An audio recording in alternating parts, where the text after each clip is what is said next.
E dopo solo 8 giorni dalla vittoria della Coppa Italia, ecco un'altra bellissima vittoria per la Benj che passa dalla Serie B2 alla Serie B1 con 3 giornate di anticipo. Gli ospiti di questa sera in studio, oltre all'omino in maglia gialla della B1, sono Nicola Benini, l'allenatore della Benj, ben trovato Nicola, Valentina Negrato nel ruolo di libero, ciao Valentina, bentornata, e Fabio Volpe, consigliere del Consiglio di amministrazione della Benj. Buonasera. Buonasera, allora io comincerei proprio da lei, consigliere, davvero queste ragazze non fanno altro che stupirci, e allora una cavalcata quella della Benj, si può definire così insomma? Ma direi sì. Noi come Consiglio di amministrazione abbiamo già avuto modo di ringraziarle, ma lo facciamo pubblicamente, loro e l'allenatore, perché indubbiamente hanno fatto una stagione strabiliante, hanno vinto di più di quello che potevano vincere e ritengo che questo sia dovuto soprattutto all'impegno di tutti, cioè tutte le atlete, dell'allenatore e dello staff tecnico che abbiamo, perché sono convinto che solo con l'impegno e la concentrazione e soprattutto col voler entrare in campo con la voglia di vincere si possono ottenere i risultati. Sono bravissime, l'allenatore poi è stato in grado di creare un gruppo veramente amalgamato e per cui noi ringraziamo tutti loro di quello che hanno fatto e delle soddisfazioni indubbiamente che ci hanno dato. Ecco, io so che lei questa sera ha degli impegni, insomma, che la porteranno a lasciare lo studio un po' prima del previsto, per quello approfitto di lei adesso ancora, le faccio un'altra domanda. Ricapitolando un po' quelli che sono stati i successi della Benj, ci sono state 35 vittorie su 32 partite giocate, 15 successi consecutivi in campionato e quindi insomma il prossimo obiettivo stagionale qual è? Beh, direi che ci hanno abituato bene, però credo che nel campo sportivo non dobbiamo mai sederci e pensare che siamo stati bravi e quindi abbiamo ottenuto ottimi risultati, per cui siamo già a posto, siamo già arrivati, assolutamente no. Il campionato di B1 è un campionato molto impegnativo, dovremmo fare alcune scelte assieme all'allenatore e alle atlete come impostare la prossima attività. È chiaro che non ci siamo ancora seduti perché stiamo ancora festeggiando in una settimana vincere due importanti risultati come questo, credo che capiti in poche società, per cui adesso sì, stiamo finendo di festeggiare e poi dalla prossima settimana ci sederemo attorno a un tavolo e cominceremo a pensare alla B1 seriamente. Tra l'altro abbiamo visto anche nel video celebrativo d'apertura che abbiamo voluto regalare alle ragazze, non si finiva di festeggiare la Coppa che già si cominciava a festeggiare la promozione, quindi sappiamo anche il suo attaccamento alla squadra, sappiamo che non è stato possibile per lei seguire le partite di Coppa, però è stato sempre costantemente aggiornato, è vero? Beh, la semifinale l'ho seguita, non sono stato in grado di seguire purtroppo la finale, però sì, mi inviavano i messaggi a ogni punto quasi, per cui io ero attento alla partita e alla fine ho chiamato l'allenatore per fare i complimenti, ho detto beh anche questa l'hai portata a casa. Ed è ancora qui in studio con noi, quindi insomma... Pensa che la presenza di tanto pubblico nel palazzetto abbia aiutato ancora di più queste ragazze a raggiungere i risultati che abbiamo visto? Beh, io direi che siamo stati anche noi colpiti dalla cittadinanza rodigina e non, perché c'è gente che viene anche da fuori. Come hanno accolto questa squadra, come sono stati calorosi durante tutti gli incontri che abbiamo disputato. Poi direi che quello che ci ha veramente colpito è stata sia la Coppa Italia, per cui il palazzetto credo che non ci fosse neanche un posto a sedere, e soprattutto la nostra ultima partita che abbiamo disputato domenica con la vittoria e quindi con la promozione in B1, anche se era avvenuta qualche secondo prima, ma insomma tralasciamo questo. Direi che il pubblico poi è rimasto lì anche alla fine, è stato calorosissimo con tutti, è voluto scendere in campo, ha voluto farsi le fotografie con le atlete, avere da tutti un qualcosa da portarsi a casa, ma la firma anche su palloni, su maglie, eccetera. Quindi veramente una cosa strepitosa. Poi tutte le nostre giovanili che sono venute e ci sono poi fatte fotografare con tutta la nostra squadra, che veramente ci ha fatto molto piacere. Ecco, infatti la Benj sta puntando moltissimo proprio sul settore giovanile, è corretto? Sì, beh, noi abbiamo iniziato prima l'attività con le scuole, che continueremo evidentemente anche il prossimo anno, e poi soprattutto abbiamo la collaborazione con tutta una serie di società sul giovanile. Tenga presente che domenica la Benj San Bortolo ha disputato la partita di finale Under 13 con il Taglio di Po e poi sono corse tutte al palazzetto per festeggiare la certo, squadra. già, cioè, insomma, l'abbiamo sempre detto, le ragazzine guardano le ragazze della B1, ormai ufficialmente B1, sì, con occhi luccicanti, quindi esatto, ancora di più, insomma, in questi 8 giorni quando davvero il palazzetto è esploso. Tra l'altro domenica dopo la partita c'è stata una cena proprio con amici, staff, la squadra per festeggiare. Ecco, allora approfitto ancora della sua presenza per chiederle, c'è qualche ringraziamento che intende fare alla luce di tutti gli sforzi poi fatti per raggiungere anche i risultati della Final Four disputata a Rovigo, insomma? Sì, beh, certo, a parte dicevo, la squadra, l'allenatore e lo staff, noi ringraziamo l'amministrazione comunale di Rovigo perché indubbiamente non ci ha dato una mano, direi veramente ha fatto qualcosa in più per darci la possibilità di disputare la B1, per cui in primis il sindaco Piva, che poi è anche presidente del CONI, quindi nella duplice veste si è impegnato l'assessore allo sport Bimbatti e quindi tutti gli altri assessori e anche l'assessore Pollon, che è riuscito a sistemare le ultime cose al Palasport, che avevamo alcune preoccupazioni prima della finale. Poi tutti gli sponsor che ci hanno sostenuto, perché senza di questi direi non si possono fare molte attività, e infine il pubblico di Rovigo che indubbiamente ci ha portato a ottenere questo risultato. Allora, prima di salutarla e lasciarla libera di lasciare lo studio, consigliere, un ricordo più bello che porta nel cuore da quando il campionato è cominciato, alla luce anche delle partite di Coppa, è quello più divertente? Poi magari possono coincidere. No, credo che sia stata la partita di Coppa Italia a Belluno, dove noi siamo partiti un po' preoccupati perché il B1 era la capolista, non aveva mai perso in casa, cioè c'era tutta una serie di difficoltà. Siamo partiti in sordina, siamo arrivati là e veramente il risultato che abbiamo acquisito con un netto 3-0 veramente è stato qualcosa che ho detto, beh, adesso cominciamo a ragionare con la squadra e penso che potremo ottenere buoni risultati. Molto bene, allora consigliere, io la ringrazio di essere stato il nostro ospite, la saluto, quindi prima di, insomma, che sia troppo tardi per lei essere nel secondo posto dove dovrà essere in questo momento, e allora passo la palla all'allenatore. Complimenti innanzitutto per la promozione, che non volevi anticipare, però è arrivata comunque prima del previsto. Il mio omino è senza testa, ma lo è dall'inizio di Volley Time. E i capelli invece, i tuoi capelli, Nicola, che fine hanno fatto? Chiediamolo alle ragazze che hanno voluto festeggiare così domenica la promozione. No, era una promozione che ormai sapevamo essere a un passo, quindi domenica abbiamo fatto, tra l'altro neanche domenica ma sabato la sconfitta del Belluno ci ha dato la matematica certezza. Sì, quindi... infatti siete scesi in campo domenica, diciamo con la vittoria già, cioè con la promozione sì, già in tasca. Già le ragazze avevano nel riscaldamento la maglia con la scritta B1, le scritte B1 sulle braccia. Te l'avevano detto? Cosa? Che queste maglie erano già state preparate? Sì, lo sapevo già perché avevamo già sfiorato la matematica a Martignacco, però sì, insomma, aveva un'importanza relativa secondo me, quindi è arrivata, abbiamo festeggiato. Certo, comunque la partita di domenica è stata una partita bellissima, vinta comunque per 3-0, vuoi raccontarcela?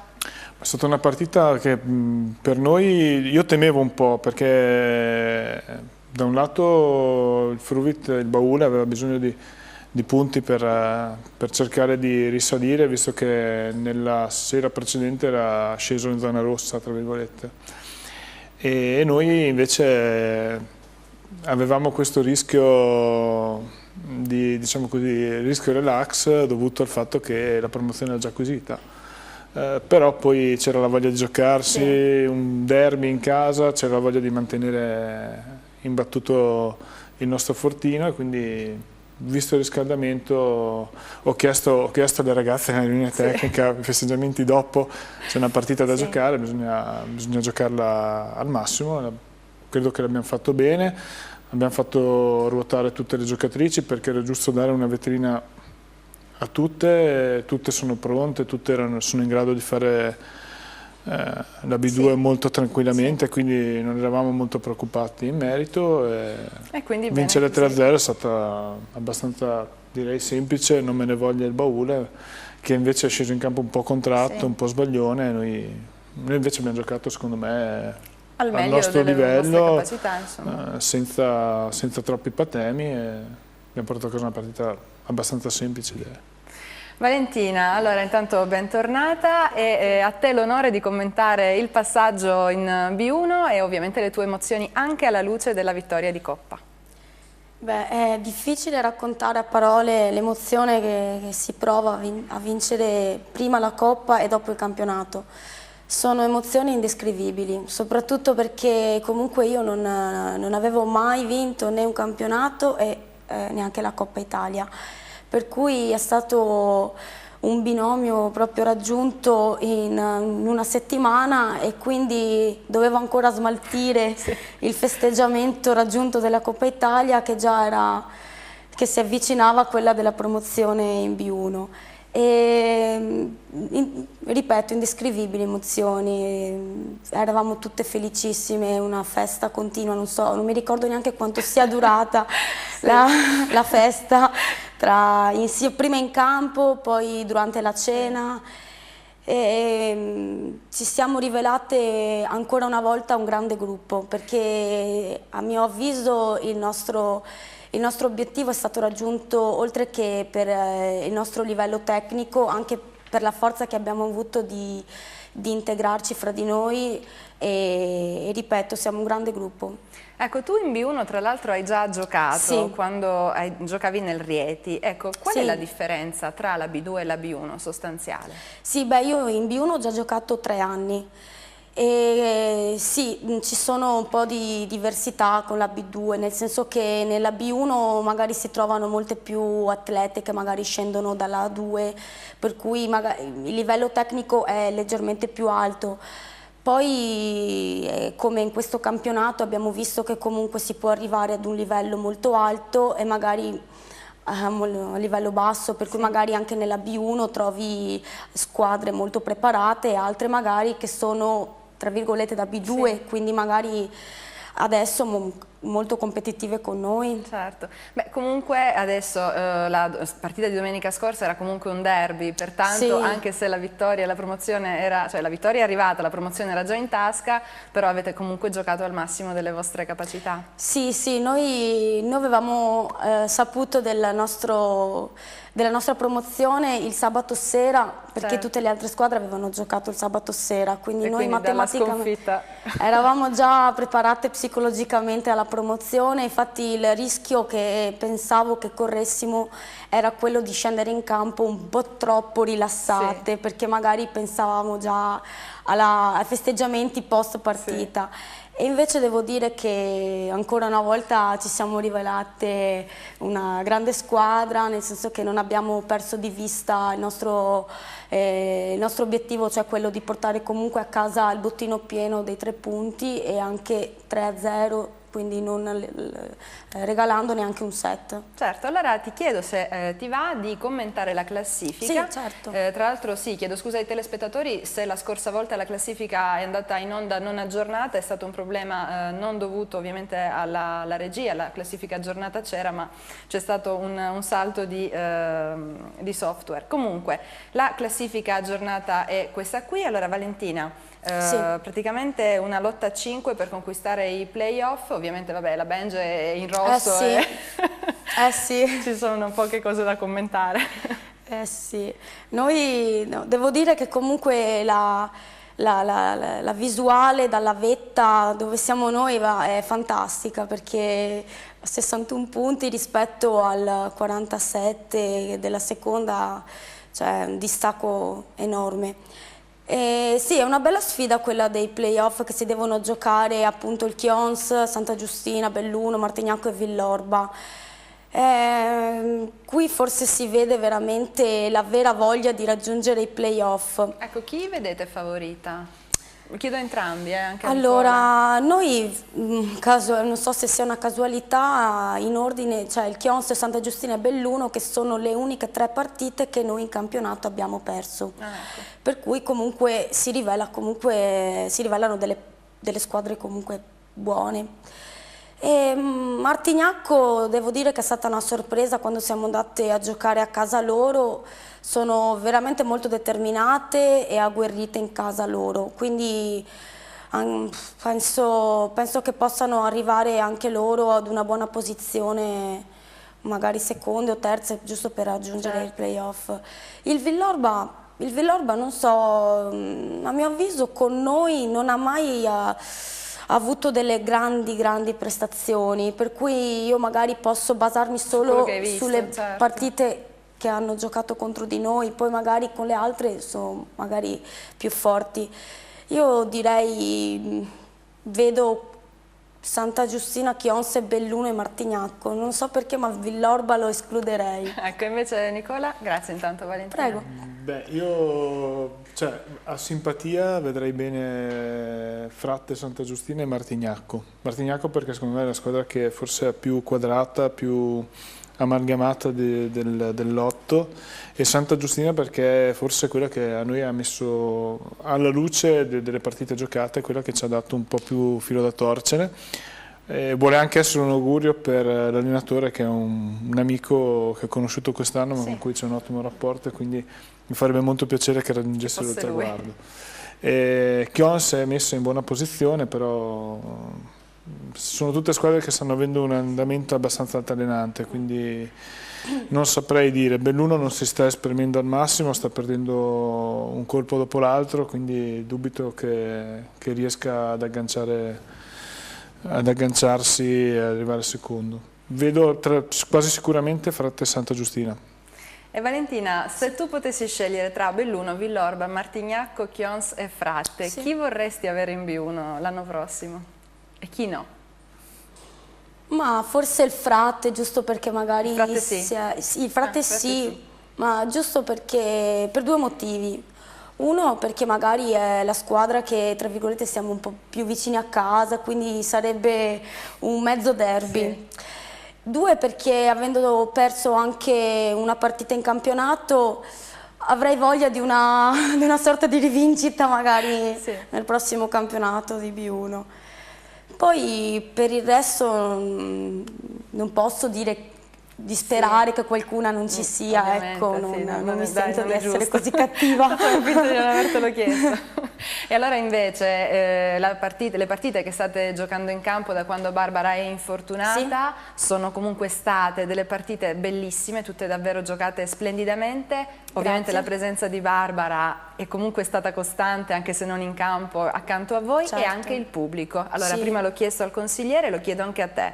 Quanto è importante il pubblico nel palazzetto di Rovigo, e ovviamente quanto è stato importante anche avere Barbara che vi guardava?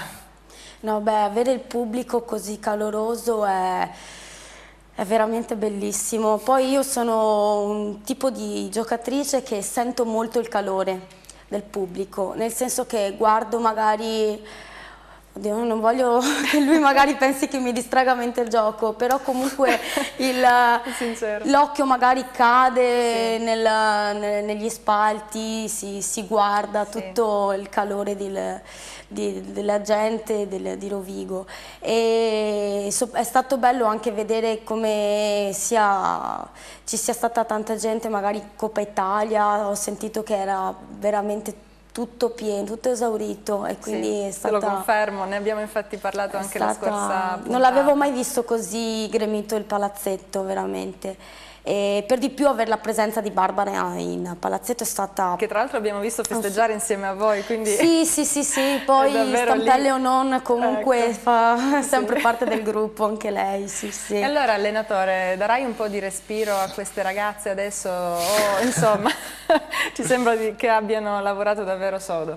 Ma no, dare respiro, sì, subito pensato, una volta, diciamo così, vicini al traguardo, di premiare chi per diverse ragioni o per necessità, perché comunque l'obiettivo, io ho sempre detto, che ci ha dato il Presidente è stato quello di vincere. non di fare alta classifica, e c'è una leggera differenza, quindi una volta acquisito equilibrio, purtroppo alcune persone sono rimaste un po' penalizzate dalla gestione, ma questo andava fatto per raggiungere risultati, quindi adesso vorrei insomma dare spazio a chi ne ha avuto di meno, anche se l'obiettivo rimane quello di vincere le 3 partite che mancano per continuare il nostro cammino, per onorare fino in fondo il campionato, ma anche per una forma di rispetto verso lo sport e verso gli avversari, perché l'ultima di campionato siamo a Preganziol, che è una diretta concorrente del Baule. Non è che facciamo i cattivi col Baule e poi andiamo a Preganziol in gita, cioè è giusto per tutti comunque che si vada in campo sempre per il massimo. Poi, e allora ti chiedo, alla luce della prossima partita che si disputerà fuori casa a Udine con il Volley Bus, che squadra scenderà in campo e che squadra incontrerete? Perché a quanto pare, anche se la squadra è retrocessa, ha comunque voglia di giocare bene, insomma. Io dicevo prima con Valentina, non ci sono partite amichevoli facili, ci sono partite che vanno giocate, punto. E chi va in campo va sempre in campo per vincere, quindi non credo che Udine verrà in campo per fare la vittima sacrificale. È ovvio che il loro campionato rispetto al nostro ha avuto un'importanza diversa, quindi c'è una differenza tecnica credo abbastanza evidente, quindi per quanto potranno impegnarsi, se noi riusciamo ad esprimere il nostro gioco penso che sia una partita abbastanza agevole, a patto di andare in campo per vincerla con la solita grinta e la solita determinazione. Abbiamo sentito prima parlare molto bene del settore giovanile, quanto conta per te ovviamente sapere di poter avere a disposizione ragazze che si stanno allenando a quanto pare insomma a livelli davvero eccellenti? Beh, credo che sarà importante svilupparlo bene per il futuro, perché comunque avere la possibilità di integrare la rosa della prima squadra con delle ragazzine del giovanile, magari under 18, comunque vicine a quella fascia di età, quindi che possono essere utili in allenamento, è importante per noi, perché comunque riusciamo a, diciamo così, ad allenarci bene, a dare respiro alle ragazze che magari sono mezzo acciaccate, quindi hanno bisogno di fermarsi, ed sarebbe utile anche per loro, perché comunque allenarsi con gente esperta che ti può insegnare qualcosa in ogni momento dell'allenamento credo sia una fortuna, e sarebbe un peccato non sfruttare queste occasioni. Molto bene. Valentina, dopo il taglio di capelli all'allenatore c'è in mente qualche altra sorpresa? O... Ma c'è in mente qualcos'altro, ma non si può svelare, perché poi magari la gente guarda il programma e dice ok, allora... lo sapevo, mi preparo. No, quindi si vedrà cosa succederà prossimamente. E allora, prima di chiudere, rinnovati i complimenti innanzitutto alla squadra. Grazie. Vuoi mandare un messaggio alle tue compagne, un incoraggiamento, un ringraziamento, qualsiasi cosa? Più di questo io veramente adesso non mi sento di dire niente, più che... Ragazzi, siamo proprio forti, siamo state veramente forti, no, non mi sento dire altro. E allora forza Benj, io vi ricordo che tra l'altro la squadra scende in campo sabato prossimo in trasferta a Udine alle 17:30, quindi il 21 aprile alle 17:30 contro la squadra di Udine. Una partita valida per l'11ª giornata di campionato, ovviamente il passaggio in B1 è già, lo abbiamo già festeggiato, ma questo non farà certo perdere il gusto di vedere una bellissima partita. Io vi ricordo che sul sito della Benj, benjrovigo.it, sarà possibile sempre avere una telecronaca aggiornata della partita, quelle in casa ma anche quelle fuori casa, e anche su YouTube potrete rivedere gli highlight e anche le puntate in replica di Volley Time. Io con Volley Time vi do appuntamento non al prossimo mercoledì, perché è un festivo, mandiamo anche le ragazze a rilassarsi, a rilassarsi perché ci vuole, insomma, dopo un periodo un po' pesante, e l'appuntamento quindi con Volley Time è per il 2 maggio, mercoledì 2 maggio, sempre alle ore 21 su Veneto Oggi. Arrivederci ai miei ospiti e anche ai telespettatori.